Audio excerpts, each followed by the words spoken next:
भारतीय राजनीति गजब दौर में है। यहाँ विपक्ष में कौन होगा, विपक्ष के मुद्दे क्या होंगे और विपक्ष किस करवट बैठेगा, यह सारी बातें सत्ता पक्ष के लोग तय कर रहे हैं। देश में या किसी प्रदेश में चुनाव किस मुद्दे पर होंगे, यह केंद्र और भारतीय जनता पार्टी तय कर रही है। बाकी तकरीबन सभी विपक्षी दल उसी मुद्दे पर खेल रहे हैं।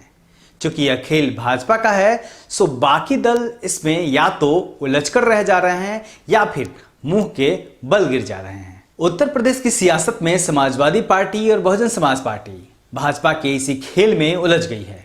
यही वजह रही कि पिछले दिनों भाजपा के ही एजेंडे को आगे बढ़ाते हुए ब्राह्मणों को लुभाने के लिए सपा और बसपा ने प्रदेश में परशुराम की प्रतिमा बनाने का दावा कर दिया। दोनों दलों ने परशुराम भक्ति में कोई कसर नहीं छोड़ी। तो इसके बाद समाजवादी पार्टी ने हाल ही में एक ऐसा फैसला लिया है जिससे एक बार फिर उसकी रणनीति पर सवाल उठने लगे हैं। देखिए हमारी यह विशेष रिपोर्ट। हाल ही में समाजवादी पार्टी ने फिर से एक ऐसा फैसला लिया है जिससे वह एक बार फिर से सत्ता पक्ष के एजेंडे पर खेलती हुई नजर आ रही है। समाजवादी पार्टी ने 24 अगस्त को पिछड़ा वर्ग प्रकोष्ठ के प्रदेश अध्यक्ष लोटन राम निषाद को पद से बर्खास्त कर दिया है। उनकी जगह राजपाल कश्यप को इस प्रकोष्ठ का नया प्रदेश अध्यक्ष बनाया गया है। लोटन राम निषाद को इसलिए पद से बर्खास्त कर दिया गया क्योंकि निषाद ने राम के अस्तित्व पर ही सवाल खड़ा कर दिया था। उन्होंने राम को काल्पनिक पात्र बताते हुए कहा था कि राम तो थे ही नहीं। जैसे फिल्मों और कहानियों में पात्र होते हैं, उसी तरह राम भी एक काल्पनिक पात्र मात्र हैं। निषाद के इस बयान के बाद राम के मुद्दे को लेकर सियासी घमासान मच गया था।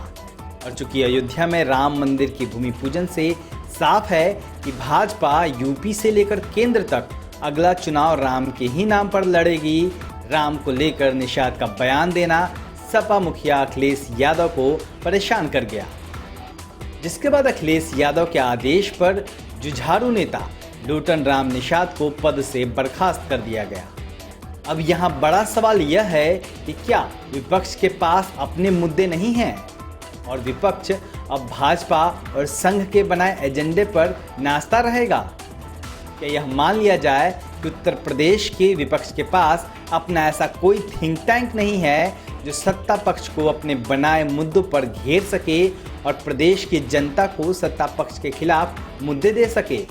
जहां तक विचारधारा का सवाल है तो बहुजन दलों की सबसे बड़ी कमजोरी उनका अपनी बहुजन विचारधारा और संस्कृति को छोड़कर उधार की संस्कृति के बूते जीने की आदत रही है। बहुजन संस्कृति जिसका अपना शानदार और गरिमापूर्ण इतिहास रहा है, ओबीसी नेतृत्व वाले राजनीतिक दल उससे कोसों दूर हैं। ये दल बहुजन विचारधारा के नाम पर अपने समाज के मतदाताओं को जोड़ने की बजाय सवर्णों की संस्कृति को ढोने में ही व्यस्त रहते हैं। यही वजह है कि ये दल ज्यादातर मौकों पर सत्ता पक्ष के मुद्दों पर खेल रहे होते हैं और अपनी लकीर नहीं खींच पाते। ओबीसी नेतृत्व वाले तमाम राजनीतिक दल कई राज्यों में काफी मजबूत स्थिति में हैं। बिहार की बात आप कर सकते हैं, उत्तर प्रदेश की बात कर सकते हैं, आरजेडी कई सालों तक लगातार सत्ता में रही है, समाजवादी पार्टी कई बार सत्ता में रही है और समाजवादी पार्टी के दो लोग, मुलायम सिंह यादव खुद और अखिलेश यादव सत्ता में रहे हैं। दोनों बाप बेटे मुख्यमंत्री के पद तक पहुंचे थे। यह वर्ग खुद को सबसे बड़ी संख्या वाला वर्ग बताता है, जो कि सच भी है। इनकी सारी चुनावी राजनीति भी सिर्फ अपने वर्ग और अल्पसंख्यक समाज की बूते टिकी हुई है। बावजूद इसके क्या वजह है कि सपा और राजद जैसी पार्टियां यह नहीं सोच पाती कि 5 साल सत्ता की लड़ाई से दूर रहकर वह सिर्फ बहुजन संस्कृति और बहुजन इतिहास के नाम पर बड़ी संख्या वाले इस पिछड़े वर्ग को एकजुट करेंगे।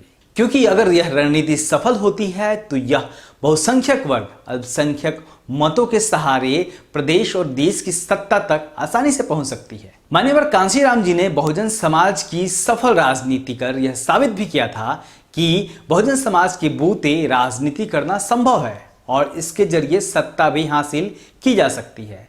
बहुजन समाज पार्टी को मान्यवर कांशीराम जी ने इसी बहुजन समाज को जोड़कर ही सत्ता तक पहुंचाया था।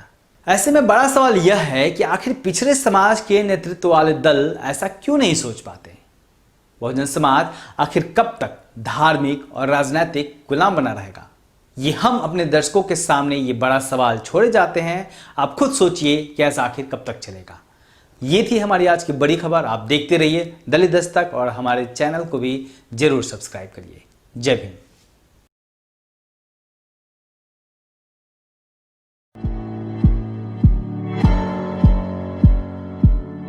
दलित दस्तक आपका अपना चैनल है। यह चैनल आपकी आवाज उठाने के लिए है। इसको जरूर सब्सक्राइब करें और अपने दोस्तों से भी करवाएं। बेल आइकॉन पर भी जरूर क्लिक करें।